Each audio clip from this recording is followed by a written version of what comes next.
Assalamualaikum warahmatullahi wabarakatuh. Halo semuanya, di sini saya akan membahas perkembangan organisasi-organisasi pergerakan nasional Indonesia dengan periode bertahan.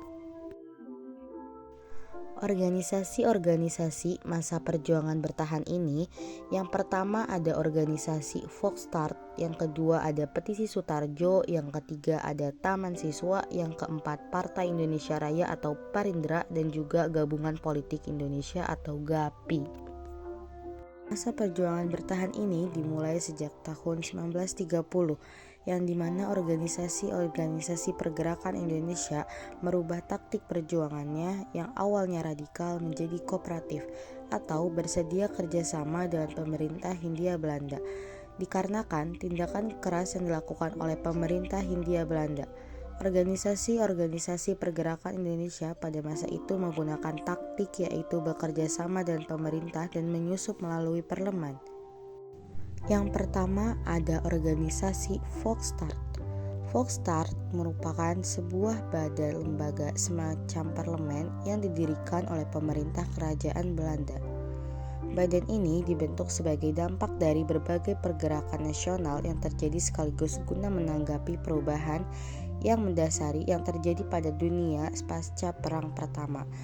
Volksstart ini dibentuk pada 16 September 1916 yang diatur oleh IND-STB nomor 114 tahun 1917. Kaum nasionalisme moderat seperti Muhammad Husni Tamrin menggunakan Volksstart sebagai jalan untuk mencapai cita-cita Indonesia yang merdeka melalui jalan parlemen. Volksstart hanya diketuai oleh satu orang yang diangkat oleh raja.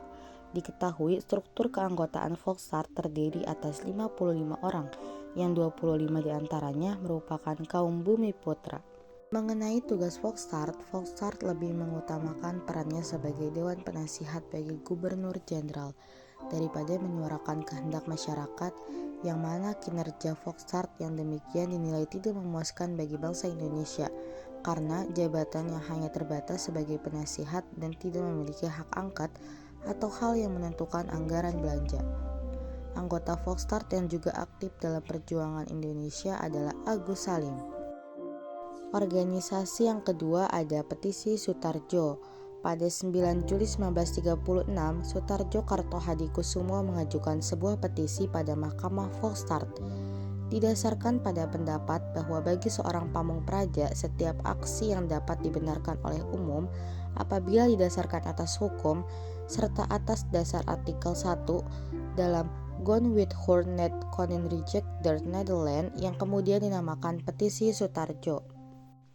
Pada tanggal 15 Juli 1936, Sutarjo Kartohadikusumo bersama dengan 5 anggota Volksstart lainnya yaitu I.J. Kasimo, Samratulej, Datuk Tumenggung, Alatas, dan Kowationg mengajukan sebuah petisi ditujukan pada Volksstart yang isinya adalah supaya diadakan suatu sidang permusyawarahan dari wakil-wakil Nederland dan Hindia Belanda atas dasar kesamaan kedudukan untuk menyusun rancangan pemberian hak otonomi kepada Hindia Belanda dalam batas pasal 1 konstitusi dalam jangka waktu 10 tahun. Tanpa pemilihan suara, petisi Volksstart akhirnya diterima untuk dibicarakan dalam sidang khusus yang dilaksanakan pada tanggal 17 sampai 29 September 1936 dengan hasil 26 orang menyetujui petisi tersebut. Dan kemudian pada tanggal 1 Oktober 1936, petisi Sutarjo kemudian dikirimkan kepada Ratu Belanda, Staten-Generaal, dan Menteri Jajahan di negeri Belanda. Sambil menunggu keputusan dari Belanda, maka dibentuklah Sentral Komite dan Sub-Sentral Komite Petisi Sutarjo guna menyebarkan kampanye serta propaganda untuk mengumpulkan dukungan bagi petisi Sutarjo. Akhirnya pada tanggal 16 November 1936, keputusan Kerajaan Belanda nomor 40 menyatakan bahwa pemerintah Belanda menolak petisi Sutarjo. Atas dasar Hindia Belanda saat itu dianggap belum matang untuk memikul tanggung jawab sebagai sebuah daerah otonom.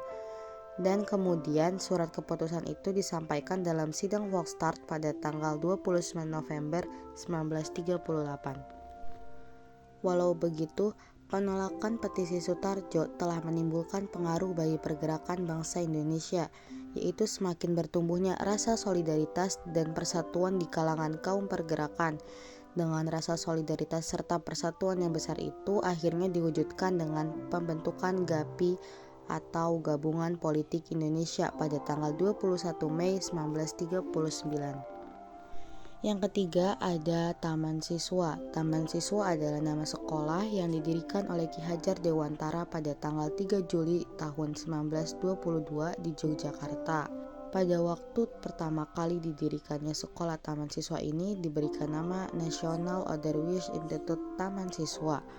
Taman Siswa didirikan oleh Ki Hajar Dewantara sebagai bentuk perjuangan dalam menenteng penjajahan di Indonesia melalui jalur pendidikan dan kebudayaan. Sebagai sebuah organisasi pendidikan, terdapat 3 semboyan Taman Siswa yang disebut Patrap Triloka, yaitu yang pertama Ingarsa Sungtulada yang berarti di depan memberi teladan. Yang kedua Ingmadya Mangunkarsa yang berarti di tengah membangun kemauan atau inisiatif. Yang ketiga Tuturi Handayani yang berarti dari belakang mendukung. Yang keempat ada organisasi Partai Indonesia Raya atau Parindra. Partai Indonesia Raya atau Parindra merupakan fusi dari VBI, VBU, Serekat Celebes, Serekat Sumatera, Serekat Ambon, serta Perkumpulan Kaum Betawi dan Tirtayasa. Partai ini didirikan pada bulan Desember 1935 di Solo. Partai ini merupakan perkembangan dari Indonesia Studio Club Surabaya yang dipimpin oleh Sutomo dan Serekat Madura. Pada tahun 1936, partai ini mempunyai 57 cabang dan 3.425 orang anggota yang awalnya organisasi ini dipimpin oleh Sutomo sampai wafatnya pada tahun 1938. Kemudian digantikan oleh KRMH Yuryaningrat. Perjuangan Parindra dalam menghadapi politik pemerintah Hindia Belanda meliputi berbagai bidang dan kesempatan. Di bidang politik, Parindra berusaha duduk dalam keanggotaan retret atau dewan seperti Volksstart Dewan Rakyat yang dipusatkan di Banjarrat dan Ratrat lokal lainnya. Meskipun Parindra menganut asas politik kooperatif, organisasi ini tetap bertujuan untuk mencapai Indonesia yang merdeka. Yang kelima ada Gabungan Politik Indonesia atau GAPI. Dengan ditolaknya petisi Sutarjo menunjukkan bahwa perjuangan kemerdekaan melalui Volksstart tidak ada gunanya. Oleh karena itu, atas inisiatif dari Muhammad Husni Tamrin, kemudian terbentuklah Gabungan Partai Indonesia atau GAPI yang berdiri pada tanggal 21 Mei 1939.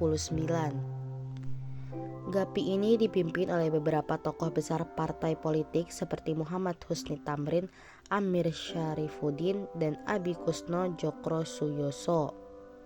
Berdasarkan anggaran dasar organisasinya, GAPI memiliki tujuan yaitu untuk menghimpun organisasi-organisasi politik bangsa Indonesia untuk bekerja sama dan juga menyelenggarakan Kongres Indonesia. Pada bagian lain anggaran dasarnya disebut bahwa GAPI berdasarkan kepada beberapa hal berikut ini. Yang satu adalah hal untuk menentukan dan mengurus nasib dan bangsa Indonesia. Yang kedua ada persatuan nasional dan seluruh bangsa Indonesia dengan berdasarkan kerakyatan dalam paham politik. Yang ketiga ada persatuan aksi seluruh pergerakan Indonesia. Lalu pada rapat tanggal 4 Juli 1939, GAPI memutuskan pendiri Kongres Rakyat Indonesia atau KRI.